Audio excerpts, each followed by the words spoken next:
Par! Yung ganitong luto naman par sa isda. Madali lang gawin to par. Iprito muna natin parang isda at gulay. Carrots par at saka patatas. Tapos itabi natin. Tapos yung saging naman na saba par. Iprito din natin par ng bahagya.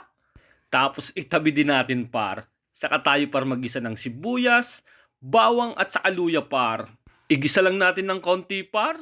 Tapos pagsamasamahin na natin lahat ng ricado par.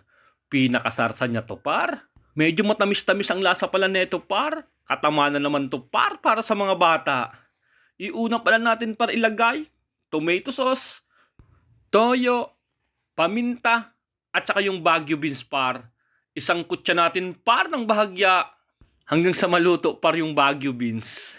Pag medyo okay na par, lagyan natin par ng ketchup, pork and beans, pampalasang ginisa mix, asukal, at saka isang basong tubig par pakuluin natin. Pag kulo par, ihulog na natin par yung gulay at saka yung isda na prinito natin. Isama na rin natin par yung repolyo. Lulutuin na lang natin parang repolyo niyan par. Medyo half cook lang par para may konting lutong par. Napakabisa na par. Yan paro. All goods na naman to par. Ta kumain par. Salamat par.